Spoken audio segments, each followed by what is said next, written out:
Welcome to the Criminal Imagination. This series is not a tale of logic and reason. It is a descent into shadows, secrets, and the crimes that refuse to die. We will uncover the forgotten roots of crime fiction, haunted mansions, unreliable confessions, spectral witnesses, and guilty minds fractured by mirrors and blood. And through this, we will explore how fear, guilt, madness, and supernatural shaped the genre we believed we understood.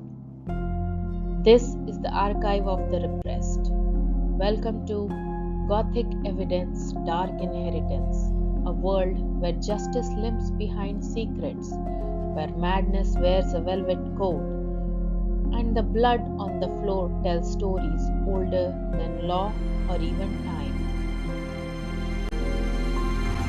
Here, we don't follow trails of fingerprints and rational deductions, but instead slip between candlelit corridors, haunted correspondence, and fractured minds. In today's episode, Letters, Ledgers, and Lies, we open a drawer where confessions are sealed in ink. We unfold pages that bleed. We listen the paper whisper. Because in the world of Gothic crime fiction, it is not the knife that kills, but the letter that exposes, falsely or otherwise. In the rational crime story, the one of locked room puzzles and detectives with sharp eyes, evidence is objective, linear, hard, solid. But in Gothic crime, the evidence trembles, the paper rustles with secrets. And nothing is ever so solid. Today, we unravel how epistolary forms, letters, diaries, ledgers, forged wills, and confessional fragments do not clarify the crime but deepen its mystery. Let us begin not with a body but with a letter. Dear stranger, I accuse myself. In R.D. Blackmore's Clara Vaughan, the eponymous heroine pieces together the murder of her father through inherited documents and cryptic notes, clues strewn across years like ash on the hearth. It is a novel structured by absence. Clara never sees the crime, she inherits it.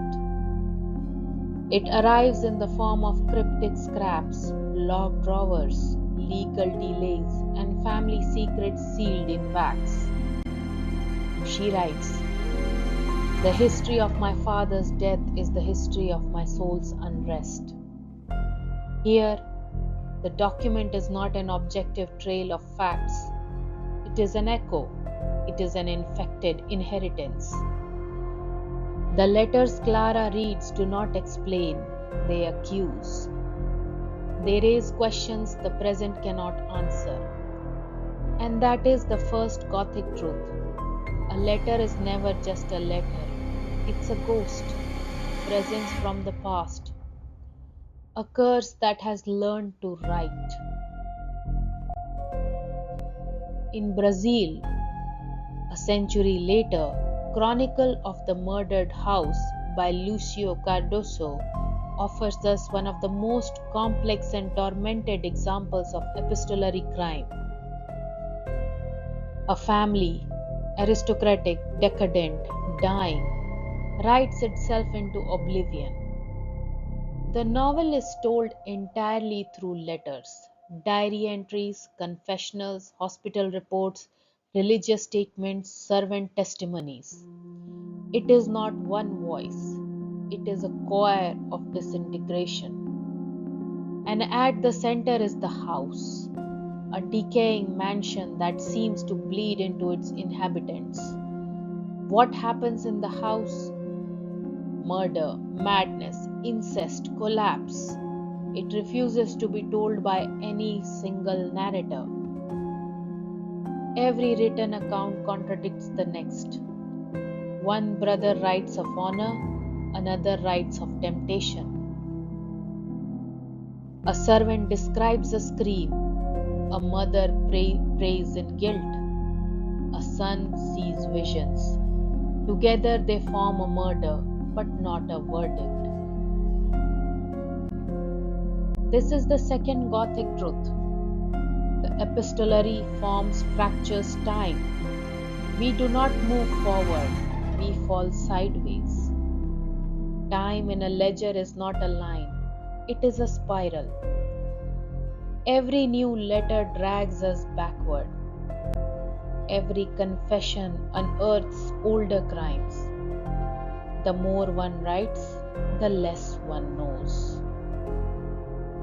In Clara Vaughan, we find an envelope sealed for 18 years. The decay is not just bureaucratic, it is Gothic.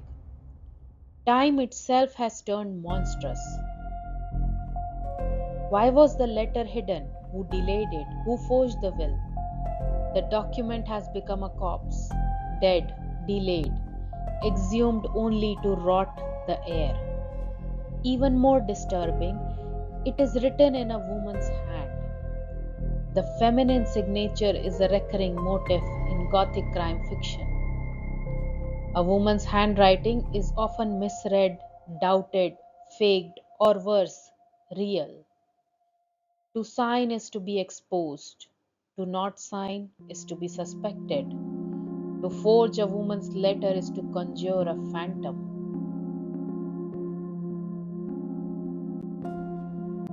Chronicle of the Murdered House is obsessed with handwriting. Every voice tries to override the others. The dying patriarch rewrites wills. The mother conceals truth in religious language.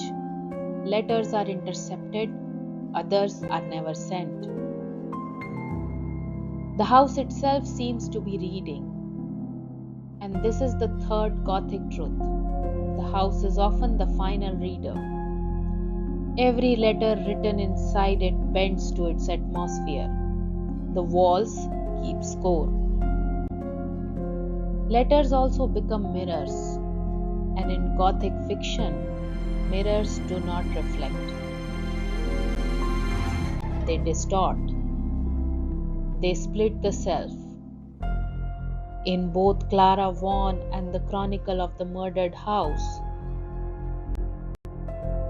we see characters reading their own past writings and no longer recognizing the author.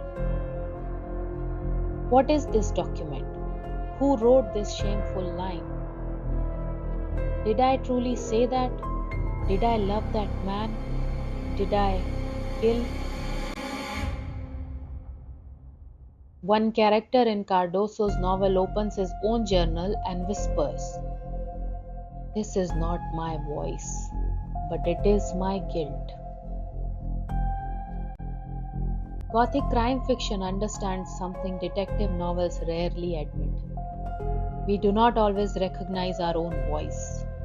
Memory fractures, language lies, handwriting becomes hallucination. And still, the epistolary remains the favorite form of the Gothic. Why? Because a letter is intimate. It is not written for the police or the courts. It is written in fever, in confession, in love, in despair. The you it addresses might be dead. The you might be God, or guilt, or no one at all. At its heart, the epistolary Gothic crime novel is an archive, but not a state archive, not clean, not catalogued. It is the archive of the repressed. Crimes the law could not touch, loves the family could not allow, and desires too unspeakable to confess in person. So we write. We write to disappear. We write because we cannot speak. The letters of Clara Vaughan are gentle, restrained, and often shattered. They point to a girl walking through England, not for justice but for closure, not for truth but for relief. In Cardoso's Brazil, the letters are hysterical, operatic, grotesque. Each one is soaked in decay. Each page is a psyche rotting in language. And so we arrive at the final Gothic truth of today. Letters do not solve the crime, they are the crime. They expose the rift in time, they speak from the mouth of guilt. They multiply perspectives instead of narrowing them. We are not closer to the truth by the end of Clara Vaughan. We are simply less innocent. We are not vindicated at the close of Chronicle of the Murdered House. We are contaminated. Traditional crime fiction finds closure, often finds it. A courtroom, a solved case, a punishment. Gothic crime fiction wants collapse. It wants to show you the autopsy of truth itself. What happens when a language is no longer reliable? When the murderer writes the letters, when the house withholds the last page? And what if the dead were writing too? As Clara Vaughan says, I have seen the letter. It was dated after his death. In today's descent, we have touched only two subjects and two texts, but they are deep caverns and they echo across centuries and continents. From Blackmore's mist-laced England to Cardoso's feverish Brazil, the Gothic epistolary becomes not a storytelling device but a trap, a haunted object, a voice that outlives its speaker. Letters, ledgers, lies, ink that blackens rather than clarifies, documents that disintegrate as you read them, truths signed in someone else's name. We hold them in trembling hands and still we read. And now I bring a question for you. What is more terrifying, a murder without a witness or a letter that says too much? Until next time, keep your secrets buried deep. The letters are learning to write.